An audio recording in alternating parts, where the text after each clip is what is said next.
Okay, my loves. I know there are a lot of you that are out there that are really wondering, how do I even set boundaries anymore? Maybe you didn't grow up with great boundaries. Maybe boundaries weren't really modeled well for you, or maybe you were told that you cannot have boundaries.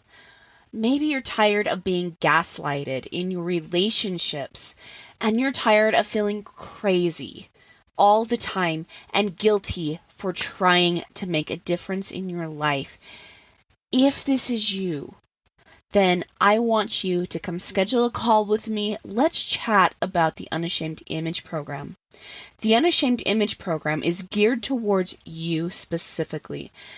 I am going to be helping you in our next upcoming session of the Unashamed Image. I am personally going to train you how to not feel crazy when someone is gaslighting you, how to be able to stand your ground, to keep your boundaries intact, and to also see through the bull crap.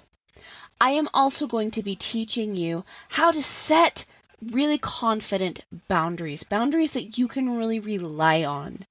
And I'm going to help you communicate them in a way that really makes sense. Basically, I'm going to help you live a life free of shame and on your terms. If you are ready and you are done feeling all the shame and guilt for trying to set boundaries, if you are not willing to live another moment the way you are right now and in somebody else's shadow, then this is the time to schedule that call with me. It's completely free, no pressure, just love, just support. Go to www.erinandersonthetraumacoach.com. Scroll down the page to where it says, Let's Chat About Working Together. Click on that button and it'll take you to my booking page. If you're ready to live the unashamed life, schedule that call. Let's get you in the Unashamed Image Program, my loves. From my heart to your heart. Bye. Welcome to the other side of the struggle. This is a podcast where we talk about trauma, how to heal it, and then how to take it and use it to unlock your mission and your potential, and to use it to live your very best dream life. When you're dealing with betrayal trauma, it can be hard to know how to heal it, how to stop the pain, and to know what your next steps are to take in your own life. And these are the questions that we try to answer here. Trauma has the ability to rob us of our joy and identity, which is why it's so miserable to experience. But with the right tools and with the right mindset, we can totally reclaim that joy and even use this trauma to strengthen ourselves, so that way trauma does not knock us off of our joy again. Living your dream life should be a non-negotiable, but trauma tends to try to negotiate that with you. And even though trauma is not something that we will completely ever be free of in our life, the pain is negotiable. This is why I created Erin Anderson Betrayal Trauma Coaching and this podcast, is because I want my listeners, I want my clients to live, truly live free from the prison that trauma can put you in. I want you to live on the other side of the struggle.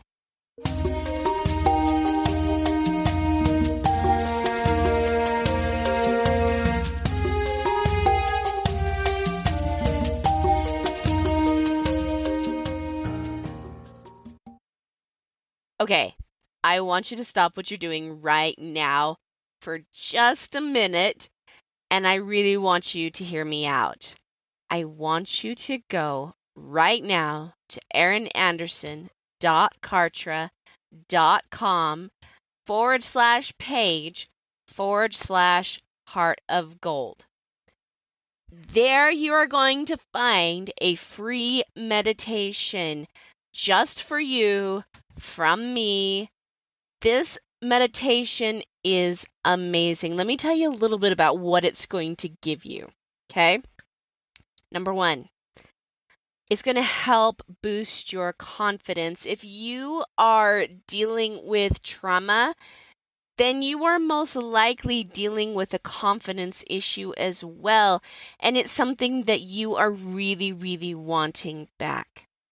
Number two, it is going to help you find security in your situations in your life because it's going to help you gain a sense of self-love and some self-trust. The third thing this is going to give you is an ability to escape the trauma that you're experiencing right now, this very minute, and help you find peace and joy and love and a deep appreciation for you and your experiences. This is going to really help you reconnect with yourself. So, that is very, very, very important when you are dealing with healing from trauma. So, again, I'm going to tell you what that website is that you need to go to. ErinAnderson.Kartra, KARTRA.com/page/heart of gold. Capital HEARTOF, capital GOLD. Go check out this meditation. Please claim it for yourself because it is 100% a gift from me to you to help you heal right now from trauma. All my love.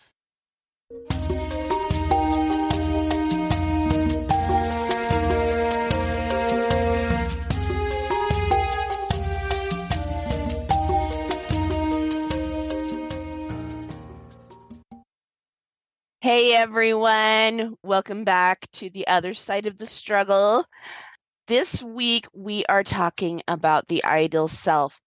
Now, the last few weeks that we have been chatting, we've been talking about, new characteristics, new truth, new ways to find truth, affirmations versus truth. And today I just kind of really wanted to wrap that all up into how does all of that come into your ideal self. Now, one thing I want to say here is ideal does not mean end all be all. There's always going to be a new ideal. It's like going up steps. I want you to kind of envision that. Your ideal self is basically your next big step. And then once you reach that, you're going to want to be thinking about your next ideal self and that big step and that big step. So it's basically a series of big progressions and getting you to where you want to be, how you want to live, and really just filling you with so much joy. So with that, let's get into this a little bit. So let me start with what most people that I talk to and coach with struggle with when it comes to the ideal self. And it is this idea that I don't know. When I close my eyes and I try to do this meditation, I don't see anything. I can't hear anything. I can't envision anything. If that's you, I want to invite you to stop for just a second. Most likely this is happening like if you're trying to do this meditation, and I'm going to take you through it in a minute. If you're trying to do this meditation and you're not seeing anything, nothing's happening, you're really confused, or it's just not going the way you want it to go, there's a good chance that you're trying too hard. And there's also a good chance that you don't give yourself a lot of thought. I've seen that one too, a lot. So what you're going to do, if you really, really, really want to create your next step and be very clear about what that is, because you can't create anything without first and foremost seeing it in your mind. And if your mind is being stubborn and it's not bringing forth a picture or anything to you, I should say, then we need to dial it back for just a minute. And I want you to find quiet time. Now, before you sit there and say, I'm too busy, I can't find quiet time. I'm a mom of 6 kids. I run 2 successful businesses. I still keep house. I work on my church calling. I have many responsibilities and I still find quiet time. It doesn't necessarily mean that I have to get up at 4 a.m, though I do say that's a magical hour. There are times that's not feasible. Right now is one of those times it's not feasible. So it comes back to being intentional. Getting a babysitter for the kids or having your husband sit with them. You don't have to constantly have your nose to the grindstone. You have to find peaceful moments. And so if that's your struggle, start there. Start creating some peace. Start creating some quiet. And then once you've got to that point, the next step is to start writing down things that you want about yourself. What is your characteristics that you have for this year? Why is that important to you? What would it feel like to get to that space? Where do you want to be? What kind of influence do you want to have on people around you and people that come into your life? And a really, really good question is, what do you want people to say about you at your funeral?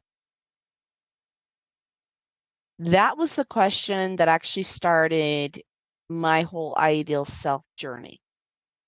And the reason why is because I knew that I wanted so many people to come to my funeral because I had touched so many lives that they had to broadcast the funeral to several chapels.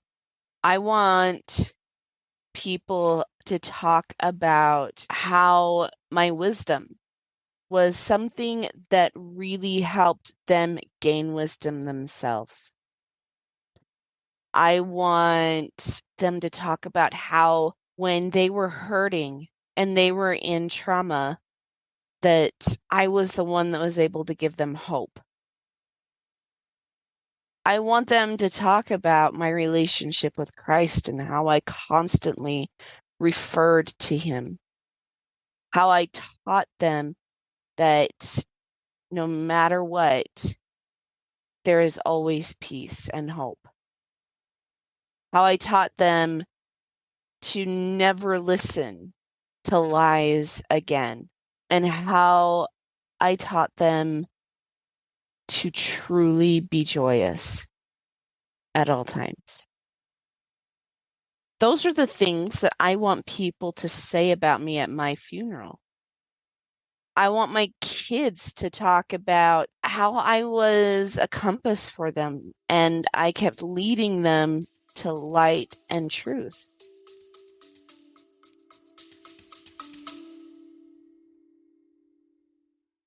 So, how do you feel about boundaries?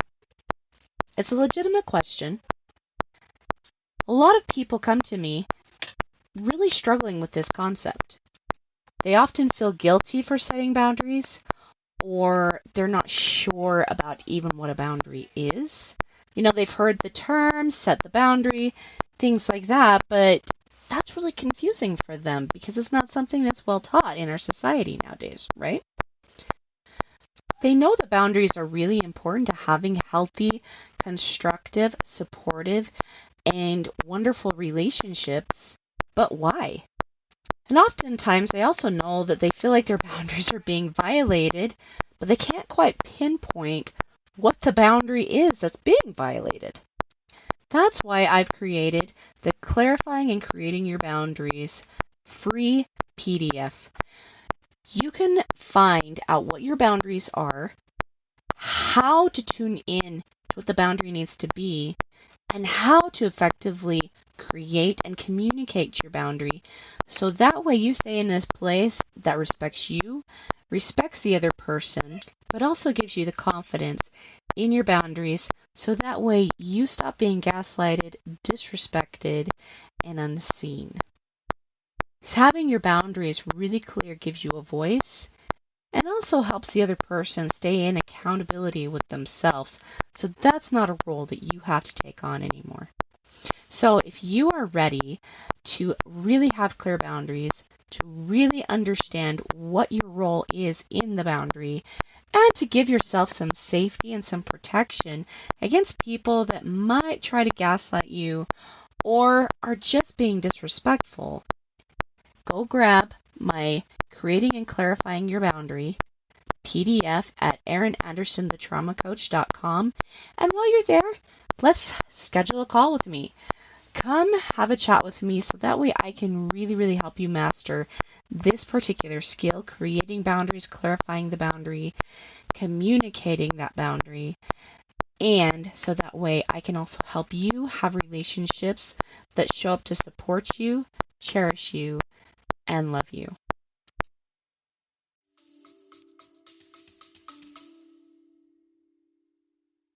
I want to touch that many lives. And Stephen Covey actually talks about this in his book, 7 Habits of Highly Effective People.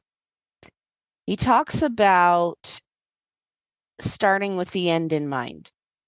What is it that you want to achieve? What is it that you want to see? What is it that you want your next steps to look like? Start with the end in mind. So I'm going to invite you to do the same thing. Really consider what it is you want people to say about you at your funeral. What would put the biggest smile on your face for someone to remember you as? Because that's going to help you start your journey of the ideal self. So for me, as I considered that question, and I wrote that down too, like, what is it that I want people to say about me? What is it that I want to be known for? And that started bringing up an image of someone who was very organized, very intentional. See these words, how I'm coming up with words again? These have been words that I have used in the past. Organized, intentional, patient, abundant. That's my word for this year. Kind. Someone who exudes wisdom and light and truth. Confidence, by the way. That was another one. That was a big one. But I had a pretty good idea of what this person looked like. So I created in my mind this beautiful meadow surrounded with trees and a brook of just shallow but very clear, pure, bubbling water. Very cool.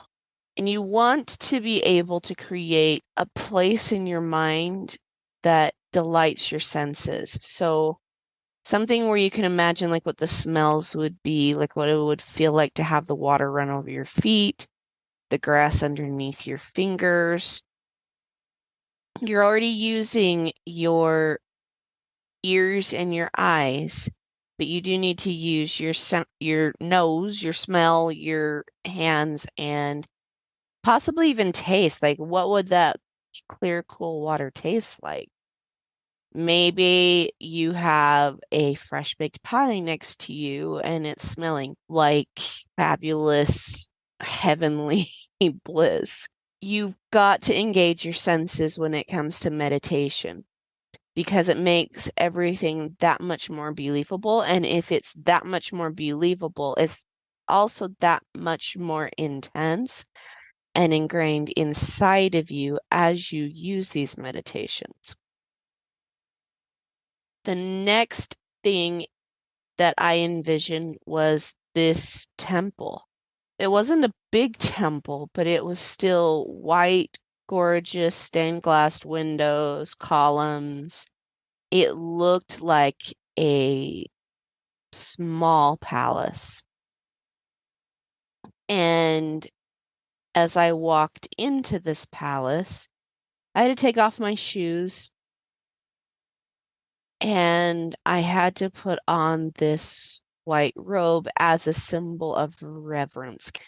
And here's the reason why. I believe in temples, and I believe that the Spirit of God resides in those temples, that a very heavenly, majestic, gorgeous, wonderful, loving spirit of majesty, of great creation, of godlike potential resides in those temples. This temple I had envisioned was my temple. I wanted to be able to show up for myself in a way that was very revered. I wanted to reverence myself. I wanted to give myself respect, honor, gratitude, and recognize the majesty there. Hence the reason why this is so important. Because if you don't have those things already in tow, if you don't believe that you're majestic and confident or a godlike creation, one that deserves reverence, respect, and majesty, then you're going to have a hard time gaining confidence. I'm going to pause on this meditation for a second because I feel like this is something that should be addressed.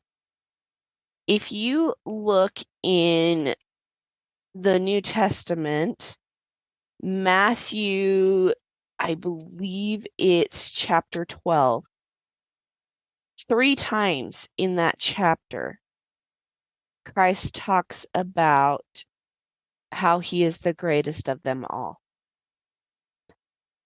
Now, I do believe in reserving that title for Christ, the greatest of them all. But if we are to be Christ-like, then it serves to understand our greatness and to not be afraid to say it verbally. So if Christ is willing to say that he's the greatest of them all, to someone, he said this to the Pharisees, to someone that didn't believe him, didn't want him to be the greatest of all. And we have plenty of those people that show up in our lives that don't want us to say we're great. They want to kind of reserve that limelight for themselves. I personally think that it's a good thing. It's humbling, actually, to understand your majesty and your divineness and your godlike potential. Because, and I've said it before, your self-belief determines your actions, and your actions determine your results. There's nothing at all prideful about believing in yourself and believing you're majestic. What becomes prideful is trying to tear someone else down, because that's not true confidence. That's not true humility. A true humility and true confidence also recognizes the majesty in others. You can't do that until you recognize the majesty in yourself and also in the majesty of Christ. So, back to the meditation. I had put on this white robe as a symbol of the majesty of the person I was going to go meet, a symbol of my reverence for that majesty. And so I walked down this hall, ornate with the stained glass windows, gold, silver, precious stones. The carpet was beautiful beyond all compare. And I came to this clearing where there was just kind of like a rounded bench. It was completely circular, but you could go sit on it. And I went to go sit on that, and through this door comes my ideal self, which is the majesty of that temple. My ideal self did three things. She either told me something that I needed to know, she would give me a gift, and I would have to understand what that gift was for. So it'd give me something to research. Or three, she'd do both, which was actually more often the case, where she would sit down and she would talk with me, tell me something that I needed to hear, and she would give me a gift that I would need to understand. Then I would hug her, thank her, and I would exit the temple. Now, again, I can almost hear you guys say, I don't see anything. She didn't give me anything. There was nobody there. It's not, again, there's a good chance you're trying too hard. It's something you need to do as you relax and breathe through. This is why we start meditation with breathing, is so it helps you focus on just one thing. And if you're still struggling, there's a good chance you need to quiet your mind and learn to quiet your mind. Listening to meditation music can help you do that. And if your mind literally just goes nutso for a while, there's a good chance you just need to let it go crazy with all of these things that it's got to do and it's got to process. What it doesn't mean is that you need to get up immediately and go see to all of those things. It's okay to tell your brain, no, right now, we are being intentional. We are being quiet. We are being restful. That's okay. It might take some time for you to truly be able to open up and see these things. It's really important that you take time to be restful. And the reason why is because we are literally assaulted every single day with information, things to do, responsibilities, and the list goes on. But who said you had to juggle all of it? That's nowhere in the scripture. However, it does mention the need for rest and peace and quiet. And if you give yourself that ability to just be restful and just be peaceful and just be quiet, you do yourself a giant favor, because you can actually accomplish more, because through rest and peace and you become intentional, I should say. And through that intention comes very specific, dialed in, quick action. You're actually able to accomplish much more. So perhaps your ideal self for now, if you're really, really struggling with this meditation, perhaps your ideal self and the message from your ideal self at this moment is peace. Be peaceful. Be restful. And it's time to start being intentional and creating that. It is possible to create that. If I can do it, you can totally do it. And I'll tell you, yes, I am majestic, but no less so than you, and no more so than you. You have the same potential inside of you as that I do within me. You can do that too. And I would really invite you, as you start to be very intentional with peace and quiet, to be also intentional with patience with yourself. It might take some time before your brain really ignites and kicks in to being able to do meditation. If you're struggling to find yourself and see these meditations, I would really, really tell you your first step needs to be being intentional instead with creating peace and quiet, and being very, very, very strict with your family and tell them, this is not the time to interrupt me unless if you are dying or bleeding. I have to say that to my kids. You can ask them. But that helps me show up for them intentionally as well. So, with your ideal self, if you can see these messages, if you can see these gifts, if you can envision the majesty in that temple, that's definitely where I want you.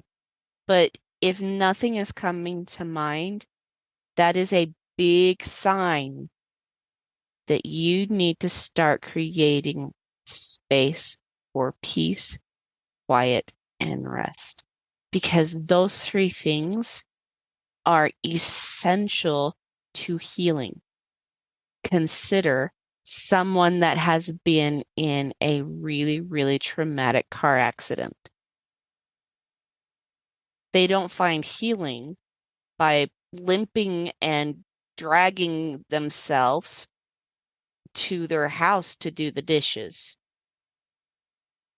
They have to have healing with peace, quiet, and rest. All right. Next week, we have a fantastic guest speaker. She's new on the podcast, but I know you'll love her because I love her. She just is amazing, the best. And I'm really excited to chat with her because we are going to get more into the ideal self and treating you like the ideal you. And this is a big thing that she's all about. So stay tuned for next week. I think you guys will love what she has to say. And until then, bye.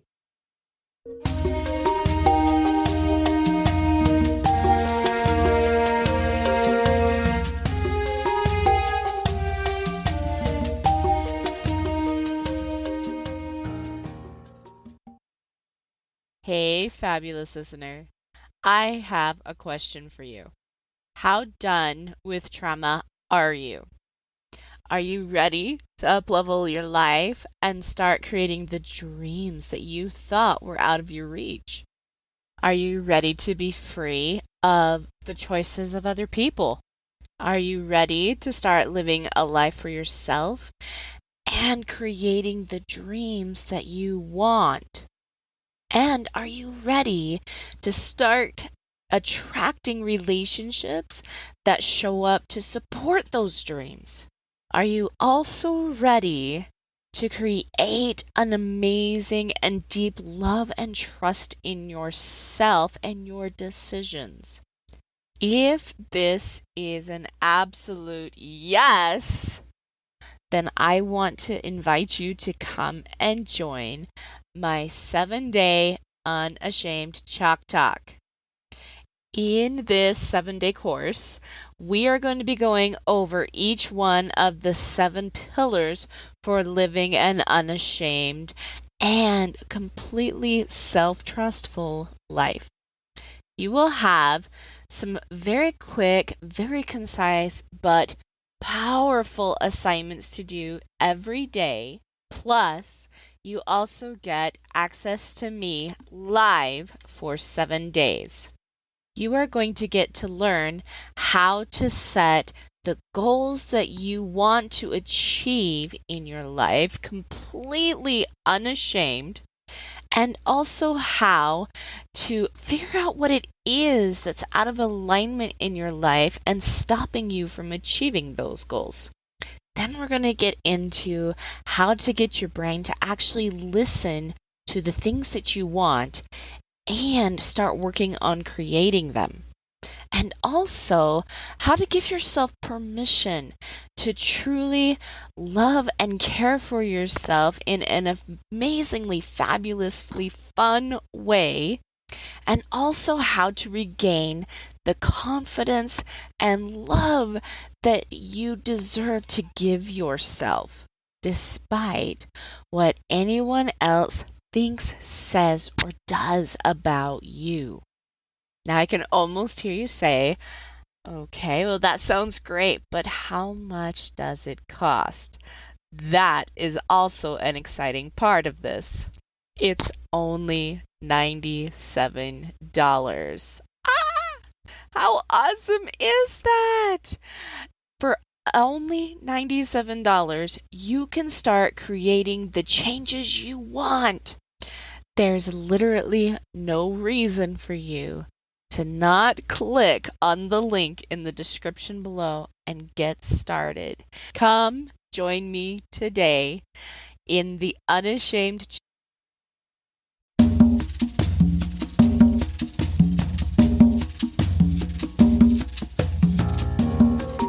Hey guys, thanks so much for hanging out with me today and listening in on this podcasting episode. Don't forget to tune in next week. It's gonna be